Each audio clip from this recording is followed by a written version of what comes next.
मिस्र में इजराइल के समर्थन में परमाणु एयरक्राफ्ट कैरियर अमेरिका का पहुंच गया है। ये देखिए विजुअल दोस्तों, सिर्फ ये परमाणु एयरक्राफ्ट कैरियर है, इसके साथ साथ एक बड़ी जानकारी और सुन लीजिए। इसी जगह पर मिस्र के पास पहुंच चुका है सबमरीन, वो भी अमेरिका का परमाणु सबमरीन, जो कि काफी खतरनाक है। सोचिए, गाजा के नरसंहार के लिए, एक छोटे से ऐसे देश के नरसंहार के लिए जो मैप में ठीक से नजर भी नहीं आता है, 10 मिनट में गाजा एक कोने से दूसरे कोने में आप क्रॉस कर सकते हैं। इतने छोटे से गाजा के लिए पूरी दुनिया, अरे भैया, परमाणु बम तैनात किया जा रहा है। और दूसरी तरफ ये, अगर आप कहें कि नहीं गाजा के लिए नहीं है, तो ईरान के डर से परमाणु तैनात किया जा रहा है ना, कि ईरान इस जंग में न कूद जाए। तो इतना डरता है अमेरिका ईरान से। अब आप जो भी मतलब निकालें नीचे कमेंट कीजिएगा, लेकिन हालात बेहद खराब हो रहे हैं। जंग थमने का, यानी यूं कहूं कत्लेआम थमने का नाम नहीं ले रहा है। ईरान के डिफेंस ऑफिशियल ने धमकी दी है।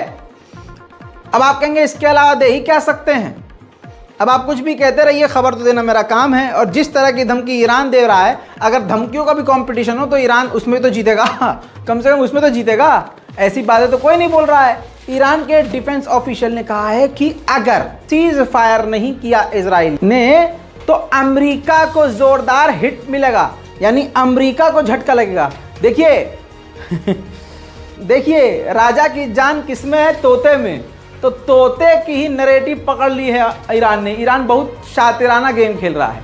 ईरान इजराइल को कुछ नहीं कह रहा है। इजराइल को धमकाने के लिए, जैसे इजराइल की मिसाइलें किधर हैं? उसकी तरफ, हिजबुल्लाह की तरफ और गाजा की तरफ, फिलिस्तीन की तरफ। और ईरान की मिसाइलें किसकी तरफ हैं? नहीं नहीं नहीं नहीं, इजराइल की तरफ नहीं, अमेरिका की तरफ, क्योंकि अमेरिका के अंदर ही इजराइल की जान है। अब देखना यह है कि इस धमकी के बाद अमेरिका क्या कहता है। हालांकि अमेरिका का विदेश मंत्री भाई साहब नंगे पांव हर जगह दुड़की लगा रहा है, अरब देशों को मना रहा है ईरान का साथ मत देना। इराक पहुंच गया, ईरान का साथ मत देना।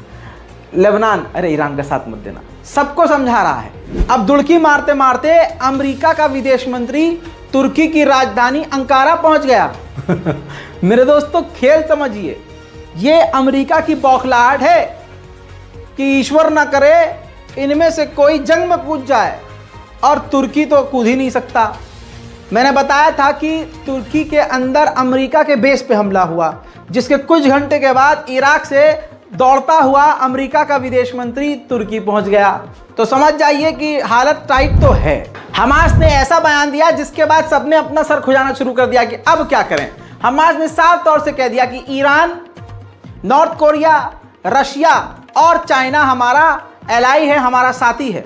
नॉर्थ कोरिया इसलिए क्योंकि नॉर्थ कोरिया आने वाले समय पर अमेरिका पर हमला कर सकता है। दुनिया की तमाम मीडिया, सोशल मीडिया इजराइल के सपोर्ट में पैसा देकर लगाई गई है, लेकिन सब फेल हो रहे हैं। फ्रांस की रिपोर्ट बता दूं आपको, फ्रांस में इतिहास में सबसे ज्यादा यहूदियों के खिलाफ नफरत बढ़ गई है। 7 अक्टूबर से अब तक 1000 से ज्यादा यहूदियों के खिलाफ नफरत वाले मामले, यहूदियों से नफरत, यहूदियों के खिलाफ नारेबाजी, किसी यहूदियों को पकड़कर उनको पीट देना, ऐसे मामले फ्रांस के अंदर 1000 से ज्यादा इन सिर्फ 7 अक्टूबर से अब तक में इन दिनों में आए हैं, जिस पर सैकड़ों लोगों को फ्रांस ने गिरफ्तार किया है। उधर न्यूयॉर्क टाइम्स अखबार में लेखक, पत्रकारिता करने वाली जैस्मीन नाम की इस महिला को अखबार ने निकाल दिया है, क्योंकि ये महिला पत्रकार फिलिस्तीन को सपोर्ट कर रही थी।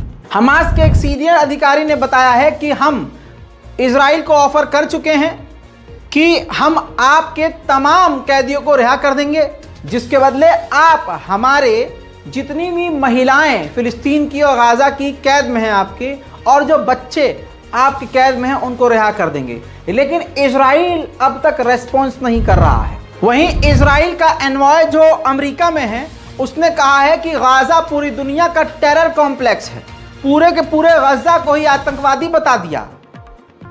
कत्लेआम करने की बौखलाहट नजर आ रही है। अमेरिका इस जंग में कितना घुसा हुआ है कि इस बात से और अंदाजा लगा लीजिए कि अमेरिका के CIA के चीफ तक इस वक्त इजराइल में मौजूद है। तुर्की के खिलाफ मेरी नाराजगी देखकर कुछ मुसलमान बिदक रहे हैं।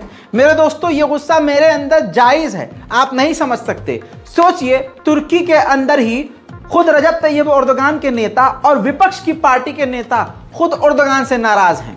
विपक्ष की पार्टी के नेता इतने भड़क गए, उन्होंने कहा कि आपने यूक्रेन को ड्रोन प्रोवाइड किया, आपने यूक्रेन को सपोर्ट प्रोवाइड किया, हथियार दिए, लेकिन जब बात फिलिस्तीनियों की आ रही है तो आप उनको दुआओं से टरका रहे हो।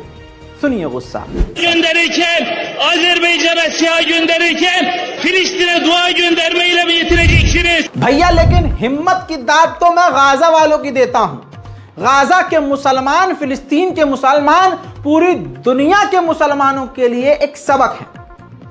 एक नौजवान घर के अंदर बैठा है, पड़ोस में मिसाइल गिर रही है, अगले इलाके में मिसाइल गिर रही है, पिछले घर के करीब मिसाइल गिर रही है, सामने सड़क पर मिसाइल गिर रही है, और मुस्कुरा रहा है वो लड़का। कह रहा है हमारे लिए हमारा परवरदिगार काफी है, हमें बचाने वाला अल्लाह है। हस्बी अल्लाह व निअमल वकील। ये हिम्मत पूरी दुनिया के मुसलमानों को अल्लाह दे। देखिए,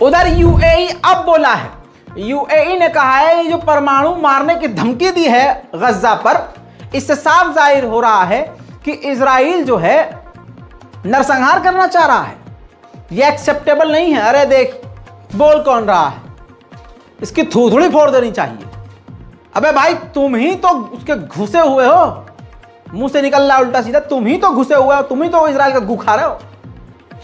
अब आए हैं, अरे हमें लग रहा है तुम नरसंहार करना चाह रहे हो। लेबनान के एक जनरल कमांडर अपने मेडल्स और वर्दी में कसम खा रहे हैं और ऐलान कर रहे हैं कि आज से, अब से हम हिजबुल्लाह के साथ।